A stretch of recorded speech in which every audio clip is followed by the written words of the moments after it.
علیکم ورحمۃ اللہ وبرکاتہ۔ محترم ناظرین، میرے دینی و ملی بھائیوں، پردہ نشین خواتین اسلام، میری ماں اور بہنوں، ایک ہفتے سے آپ لوگ شاید انتظار میں ہیں کہ کوئی ویڈیو ابھی تک نہیں بنا۔ اس کی وجہ آپ کو سن کر ذرا افسوس ہوگا کہ گزشتہ جمعہ کو ٹھیک اسی ٹائم ایک چھوٹا سا حادثہ پیش آیا، ایکسیڈنٹ ہوا۔ یہ آپ کو میں دکھاتا ہوں۔ اللہ تعالیٰ سے دعا کریں کہ جلد سے جلد اللہ تعالیٰ اس کو شفا دے، اور اللہ نے بہت بچایا ہے۔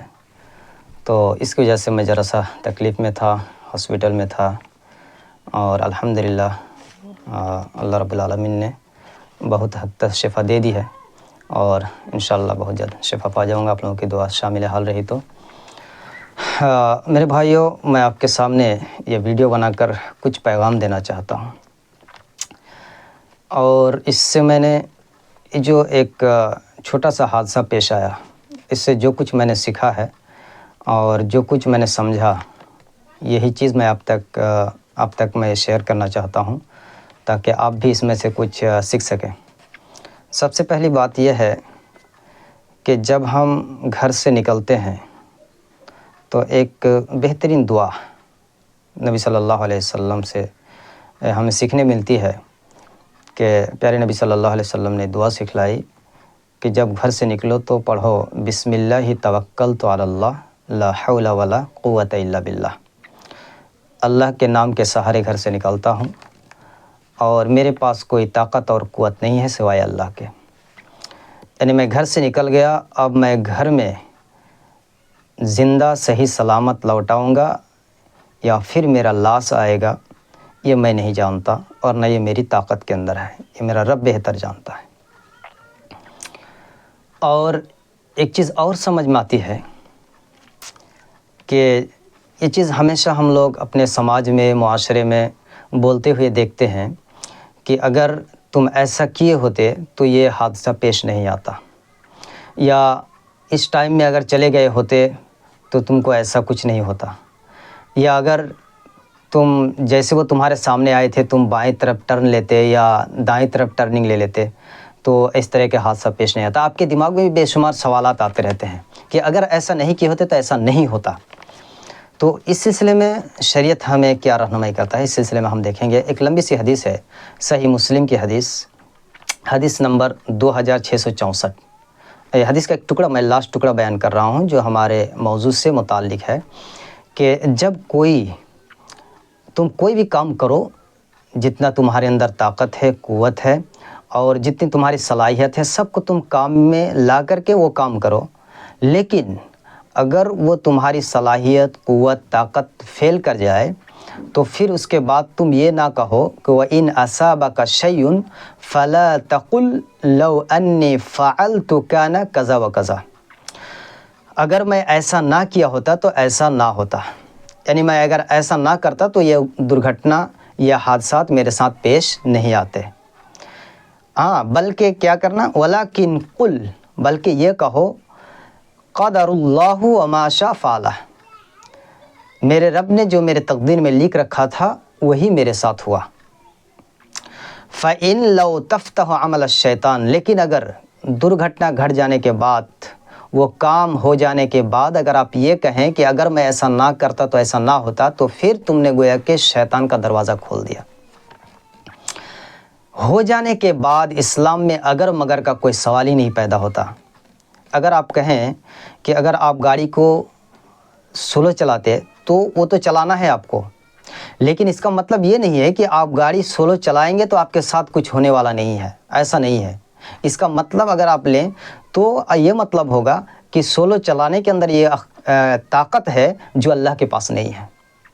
یا پھر اگر آپ وہاں پہ بریک مارتے اچھی طریقے سے تو پھر آپ کے ساتھ یہ درگھٹنا نہیں گھٹتی۔ اس کا مطلب یہ ہے کہ بریک کے اندر وہ طاقت ہے جو اللہ کے پاس نہیں ہے۔ یا پھر اگر آپ دائیں طرف ٹرن لیتے تو گویا کہ آپ کے ساتھ یہ نہیں ہوتا، گویا کہ آپ دائیں طرف جانے سے بچ جاتے، اللہ بھی آپ کا کچھ نہیں کر سکتا۔ یہ بے شمار شیطان کے دروازے کھولتے ہیں. تو کوئی چیز درگھٹنا گھٹ جانے کے بعد اس میں اگر اور مگر لگانے کا کوئی سوال ہی نہیں ہوتا. اسلام میں یہ جائز نہیں ہے، عقیدہ کے خلاف ہے. بہرحال یہ تو ہم ہمیشہ گھروں کے اندر اور ہم خود بھی اس کو استعمال کرتے رہتے ہیں. یہ چیز ہمیں چھوڑ دینی چاہیے. ہو جانے کے بعد اگر اور مگر نہیں، بلکہ اپنے تقدیر پر یہ بھروسہ کرنا چاہیے کہ میری تقدیر میں، میرے مقدر میں یہ اللہ نے لکھ رکھا تھا، بلکہ میرے ساتھ یہ ہوا ہے، ورنہ یہ کبھی بھی نہیں ہونے والا. تو یہ چیز. دوسری بات میں نے جو سمجھی میرے بھائیوں کہ دیکھیے کتنا معمولی سا یہ ہے، 3 سلائی ہے، 3 ٹاکا لگا ہے اس کے اندر، اور بہرحال تھوڑا فریکچر ہوا ہے اور یہ ہوا ہے. لیکن میں اس سے جو میری تکلیف ہوئی اس سے کہیں زیادہ مجھ کو تکلیف ہوئی جب ہمارے فلسطینی بھائیوں اور بہنوں کی تصویر دیکھتا ہوں اور اپنے اندر احساس کرتا ہوں کہ سبحان اللہ، ان لوگوں کی کیا تکلیفیں ہوں گی کہ میرے تو ایک انگلی کی بات ہے اور ان کے کسی کے پورے ہاتھ نہیں ہے، کسی کے تو پیر نہیں ہے، کسی کے تو ایک سائڈ پورا اڑ گیا ہے، کسی کے آنت باہر نکل آئے ہیں. اور تکلیف در تکلیف میرے بھائیوں یہاں تک ہے کہ بیٹا، بھائی، بہن، ماں، باپ، شوہر، بیوی سب زخمی ہیں. کون کس کو سہارا دے؟ تکلیف در تکلیف ہے، پریشانی در پریشانی میرے بھائیوں. تو یہ کلیجہ چیر دیتا ہے اور میں اس کو احساس کر رہا ہوں کہ ان کی زندگی اور ان کے اندر کیا بیت رہی ہوگی میرے بھائیوں. کتنا دردناک واقعہ ہے جو آپ تصویر تو دیکھ رہے ہیں اس میں سے.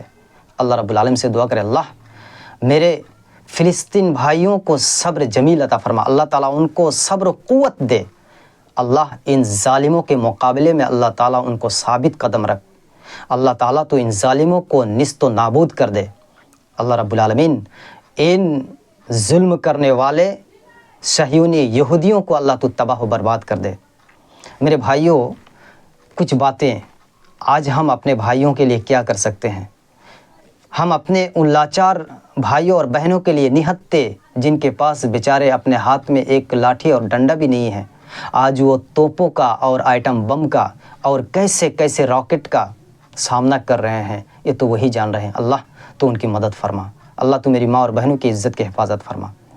میرے بھائیوں آج مسلمان ادھر کچھ ہمارے بھائی لوگ پریشان حال ہیں اور ہم مسلمان ہیں کہ ہم ابھی تک عیش و عشرت اور موج مستی کے اندر زندگی گزار رہے ہیں.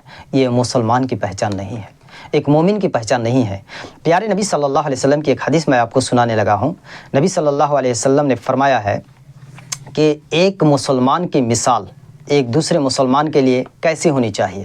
پیارے نبی صلی اللہ علیہ وسلم نے فرمایا، متفق علیہ روایت ہے، صحیح بخاری اور مسلم کی روایت ہے، کہ مثل المؤمنین فی توادہم و تراحمہم و تعاطفہم مثل الجسد.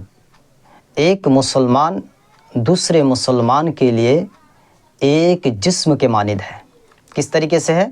جس طریقے سے ایک جسم ہے، سارے مسلمان ایک جسم کی طرح سے ہے. اذا استقى منه عضو تداعى له سائر الجسد بالسحر والحمى.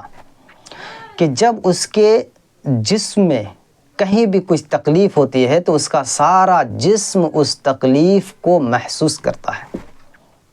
پیارے نبی صلی اللہ علیہ وسلم نے کتنی بہترین مثال دے کر کے سمجھایا کہ ایک مسلمان کو ایسا ہونا چاہیے کہ کوئی اس کا مسلمان بھائی اگر کہیں تکلیف اور پریشانی میں ہے تو جس طریقے سے آپ کے جسم میں کہیں ایک جگہ، آج دیکھیے میرے صرف ایک انگلی کی بات ہے لیکن 10 انگلی تو دور کی بات ہے، جسم کا رونگا رونگا بھی اس کو احساس کر رہا ہے کہ مجھ کو تکلیف ہے. اور آج میرے بھائیوں کو ان کی لاشیں کہاں دفن کریں گے جگہ نہیں ہے، اور یہ مسلمان ٹی ویوں میں پڑا ہوا ہے، کیرم بورڈ میں پڑا ہوا ہے، فری فائر پب جی میں پڑا ہوا ہے، شراب و کباب میں پڑا ہوا ہے، جوئے اور نشے میں پڑا ہوا ہے. یعنی یہ سمجھتا ہے کہ یہ تو میرے اوپر مصیبت نہیں ہے. تو یہ مسلمان کی پہچان ہی نہیں ہے. مسلمان کو ایسا ہونا چاہیے جو اس کا دنیا کے اندر کوئی بھی بھائی اگر تکلیف میں ہے تو وہ تکلیف سمجھے کہ یہ میری تکلیف ہے. میرے بھائیوں تو ہم اس کے لیے کیا کر سکتے ہیں؟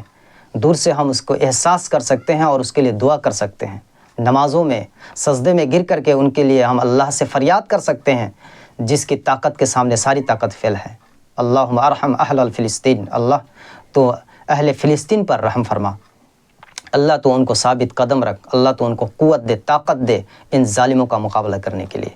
میرے بھائی جو حق کی آزادی لڑ رہے ہیں، اب جس ظالم سے وہ مقابلہ کر رہے ہیں یہ ظالم یہودی ہے، اور یہودی کے سلسلے میں رب العالمین عرش العظیم نے یہ اعلان کر دیا ہے سورہ المائدہ 5 نمبر سورہ اور 82 نمبر آیت کے اندر اللہ رب العالمین نے ارشاد فرمایا، اعوذ باللہ من الشیطان الرجیم وَلَا تَجِدَنَّ أَشَدَّ النَّاسُ عَدَاوَةً لِلَّذِينَ آمَنُوا الْيَهُودِ، مسلمان کے سب سے بڑے دشمن اگر کوئی ہے تو اس کا نام یہودی ہے۔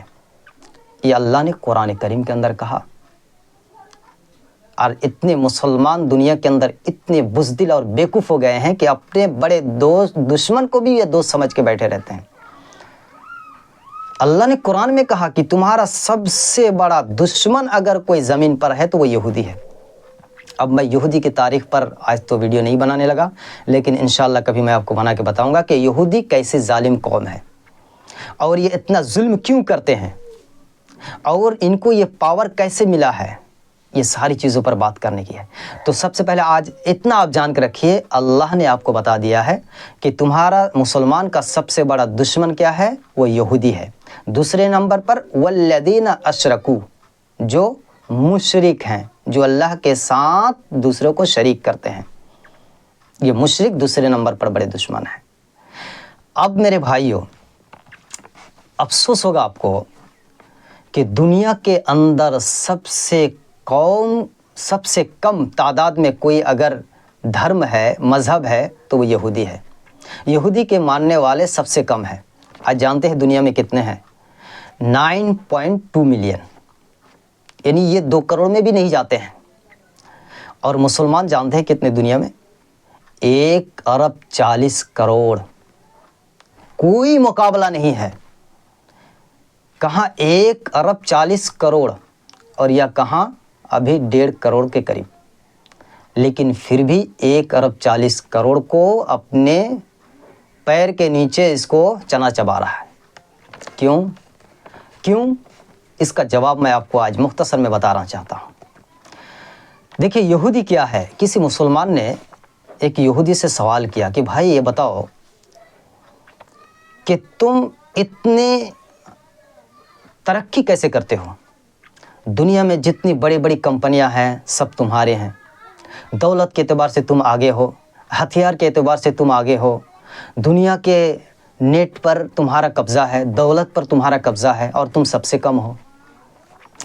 تو اس یہودی نے بڑا پیارا جواب دیا ہے۔ اس یہودی نے جو جواب دیا، ہر مسلمان کو اپنے دماغ کا پردہ کھول کے سننا چاہیے میرے بھائیوں، کہ اس یہودی نے کیا کہا۔ اس یہودی نے کہا کہ دیکھو ہم اپنی زندگی کو 3 اصول پر گزارتے ہیں۔ ہماری زندگی 3 اصول پر گزرتی ہے۔ نمبر 1، ہم اپنی پوری عمر کو علم حاصل کرنے میں، ایجوکیشن کو سیکھنے میں کٹاتے ہیں۔ ہماری زندگی گزرتی ہے علم حاصل کرنے میں۔ نمبر 2، ہم اپنے بچوں کو سب سے پہلے کاروبار اور بزنس تجارت سکھاتے ہیں، بزنس مین بناتے ہیں۔ اور نمبر 3، ہمارے اندر ایکٹیویٹی بہت ہے، بھائی چارہ، اخوت و بھائی چارہ ہمارے اندر بہت ہے۔ اب کسی یہودی کو بھیک مانگتے ہوئے نہیں دیکھیں گے، کوئی بھی یہودی بھیک نہیں مانگے گا۔ ان کے اندر اتنی بھائی چارہ ہے اور وہ اتنی ان کی مدد کرتے ہیں، ہیلپ کرتے ہیں۔ تو یہ جو 3 چیزیں ہیں، اس کا جواب سن کر کے اور چکما جائیں گے جب ان سے وہ کہتا ہے کہ تم جانتے ہو میں نے یہ 3 اصول کہاں سے لیا ہے؟ میں نے یہ 3 اصول تمہارے سیس نبی جناب محمد رسول اللہ صلی اللہ علیہ وسلم سے سیکھا ہے۔ محمد سے سیکھی ہوئی یہ 3 اصول ہم نے لی ہے۔ اللہ اکبر۔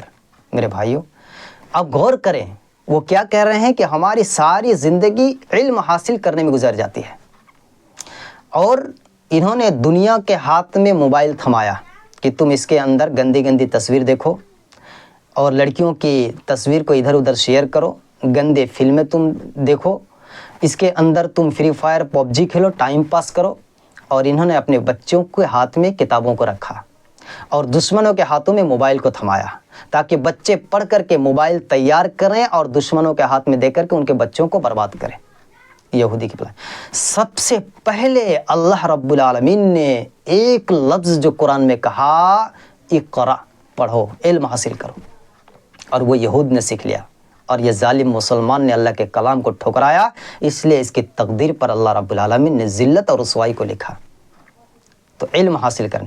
علم کے اندر جو پاور ہے وہ پاور کسی ایٹم بم، کسی بڑے بڑے میزائل اور کسی ہائی فائی جو آپ کا ڈرون ہوتا ہے اس کے اندر بھی وہ طاقت نہیں ہے۔ کیوں؟ اس لیے کہ یہ سب علم کے نیچے ہے، علم کے بنیاد پر ہی یہ وجود میں آئے ہیں سب۔ تو علم کو کیا ہے انہوں نے پکڑا۔ دوسرے نمبر پر تجارت اور کاروبار۔ تجارت اور کاروبار کے اندر کتنی برکتیں ہیں اگر آپ دیکھیں گے، سارے نبی انبیاء کی زندگی تجارت اور کاروبار میں کٹی ہے۔ میرے نبی خود ماں خدیجہ رضی اللہ تعالیٰ عنہ کے کاروبار اور بزنس تجارت کی ہے، اور حدیثوں کے اندر آتا ہے کہ اللہ رب العالمین نے نصف رزق، آدھا روزی جو ہے اس کے اندر تجارت کے اندر رکھ دیا ہے، کاروبار کر کے کھاؤ۔ لیکن اس مسلم امت کو دیکھو، اس کو صرف غلامی کے علاوہ کچھ آتا ہی نہیں ہے۔ یہ زیادہ سے زیادہ کیا کریں گے؟ دوسروں کی غلامی کریں گے، اور دوسروں کو اپنے بھائیوں کے پیر پکڑ کر ٹانیں گے، یہ اگر اونچا گیا ہے تو اس کو نیچے کر دو۔ لیکن وہ جو خود آگے بڑھے گا اس کے اندر اس کو سوچنے کی ٹائم ہی نہیں ہے۔ یہ تو شراب کے اندر مست ہے، یہ تو اندر کھانے اور پینے میں مست ہیں، یہ تو فری فائر اور پب جی میں مست ہیں۔ اس کو صرف کیا ہے؟ دے دو لاٹری کھیلنا، جوا کھیلنا، شراب پینا، غیبت کرنا، چگلی کرنا، اپنے بھائیوں کے پیچھے پڑے رہنا، بس۔ لیکن اس کو آگے بڑھنے کے لیے سوچنے کے اتنا ٹائم ہی نہیں رکھا یہودیوں نے، میرے بھائیوں۔ تو دوسرے نمبر پر بزنس اور کاروبار، یہ اللہ کو بھی بہت محبوب ہے، اللہ کے رسول کو بھی بہت محبوب ہے، اسلام کو پسند ہے، لیکن مسلمان نے اس کو چھوڑ دیا ہے۔ اس کو زیادہ سے زیادہ کیا کرنا ہے؟ راج مستری کا کام کرنا ہے، کاریگری کرنا ہے، کسی کا غلامی کرنا ہے۔ تیسرے نمبر پر جو انہوں نے کہا کہ ہمارے اندر بھائی چارہ بہت ہے، کہ ہم اپنے سے اپنوں کو جو ہے ہم بھائی کے ہر حالت میں اس کا ہیلپ کرتے ہیں، کسی بھی طرح سے وہ تکلیف ہو تو ہم اس کو پورے طور پر مدد کر کے اس کو کھڑا کر دیتے ہیں۔ جبکہ اسلام نے کیا سکھلایا؟ اللہ رب العالمین نے اپنے کلام پاک کے اندر سورہ حجرات میں فرمایا، انما المؤمنون اخوہ، مومنین آپس میں بھائی بھائی ہیں، مسلمان ایک دوسرے کے کیا ہیں؟ بھائی بھائی ہیں۔ پیارے نبی نے بھی یہی بات فرمائی، المسلم اخو المسلم، مسلمان مسلمانوں کے بھائی ہیں۔ لیکن آج مسلمان کے سب سے بڑے پکے دشمن ہیں، میرے بھائیوں، پکے دشمن ہیں۔ آج یہ دور سے تڑپ رہے ہیں اپنے فلسطین بھائی کے لیے، لیکن اگر وہی فلسطین بھائی اگر یہاں آئے تو اس کے ساتھ بھی یہ ظلم کریں گے۔ اس طرح کے آج مسلمانوں کے حالات ہو گئے میرے بھائیوں۔ تو دشمنوں سے سیکھو کہ تعداد سے کچھ نہیں ہوتا۔ کہاں 313 کی تعداد تھی، لیکن نبی صلی اللہ علیہ وسلم کی تعلیم تھی کہ 313 نے لاکھوں کے چھکے چھڑا دیے۔ آج یہودی نے وہی چیز سیکھا کہ زیادہ سے کچھ نہیں ہوتا ہے، صرف ٹیکنک سے ہوتا ہے، علم سے ہوتا ہے، میرے بھائیوں۔ تو یہ چیز یہودی سے کم ہمیں سیکھنی چاہیے، اور یہودی نے جو 3 پوائنٹ کو پکڑا ہے اسی 3 پوائنٹ کو ہمیں بھی پکڑنا چاہیے۔ اور صرف دعا کرنے، رونے اور گڑ گڑانے سے کچھ نہیں ہوتا ہے۔ اگر دعا کرنے اور رونے اور گڑ گڑانے سے کچھ ہو جائے تو پھر دنیا میں یہودی، عیسائی، کافر، مشرک کیوں رہے؟ سب تو دعا کرے اور سب مومن ہو جائے؟ نہیں، دعا تو ہے اپنی جگہ پر، لیکن آپ کو پہلے عمل کرنی ہے، ورنہ اگر آپ دعا کے سہارے اللہ سب کو نجات دے دے، پھر دنیا میں کافر مشرک کیوں رہے؟ سب تو جنتی بن جائے دعا کر کر کے۔ سب تو اگر اللہ رب العالمین صرف دعا کرنے والے کی ہی مدد کرے، اس کے ہی 5 تلا بلڈنگ بن جائے، انہی کو عزت اور یہ مل جائے، تو پھر دنیا میں کافر مشرک کیوں رہے؟ سبھی تو آ جائیں گے دعا کرتے ہوئے اسلام کی طرف۔ امتحان ہے، اللہ رب العالمین کا یہ دنیا کا دستور ہے، محنت کرو، آگے بڑھو۔ اللہ کسی کی محنت کو ضائع نہیں کرتا۔ اگرچہ وہ نان مسلم ہے، یہودی، نصارہ ہے، کوئی بھی ہے، لیکن چونکہ انہوں نے اللہ کے حکم کو، اللہ کے اصول کے مطابق زندگی گزارنا سیکھا ہے، اس کی وجہ سے اس کو اللہ رب العالمین اس کی محنت کو ضائع نہیں کرے گا۔ وہ علم سیکھ رہا ہے، ٹیکنیک کے میدان میں آگے بڑھ رہا ہے۔ میرے بھائیوں، آج ہمیں بھی علم کے میدان میں آگے بڑھنے کی ضرورت ہے، اور اگر دشمنوں سے مقابلہ کرنا ہے، اپنی عزت کو بچانا ہے، دنیا کے لوگوں کو امن و چین و سکون دینا ہے، تو ہمیں قرآن و سنت کے مطابق زندگی گزارنا ہے، علم کے میدان میں آگے بڑھنا ہے، اور اللہ کی کہی ہوئی بات پر زندگی گزارنا ہے۔ انشاءاللہ تعالی ہمیں اللہ تعالی عزت سے نوازے گا۔ اللہ سے دعا ہے اللہ رب العالمین تو ہمیں اپنے دین پر چلنے کی توفیق عنایت فرما۔ اللہ تعالیٰ تو ہمیں قرآن و سنت کے مطابق زندگی گزارنے کی توفیق عنایت فرما۔ اللہ تعالیٰ تو ہمیں شیطان کے راستے سے بچا لے۔ اللہ تو ہمارے فلسطین بھائیوں کی مدد فرما۔ اللہ تو ہمارے فلسطین ماں اور بہنوں کی عزت کی حفاظت فرما۔ اللہ ہمارے فلسطینی معصوم بھائیوں کی اللہ تو حفاظت فرما۔ اللہ تعالیٰ ان ظالم یہودیوں کو نیست و نابود کر دے۔ اللہ تعالیٰ ان ظالم یہودیوں کو تو بزدل بنا دے۔ اللہ رب العالمین تو ہمارے ان بھائیوں کی مدد فرما۔ اللہ تو مدد غیب فرما میرے مولا۔ اللہ ان معصوموں کی یہ تکلیفیں نہیں دیکھی جاتی، اللہ تو رحم فرما۔ آمین۔ بارک اللہ لنا و لکم فی القرآن العظیم۔ السلام علیکم ورحمۃ اللہ۔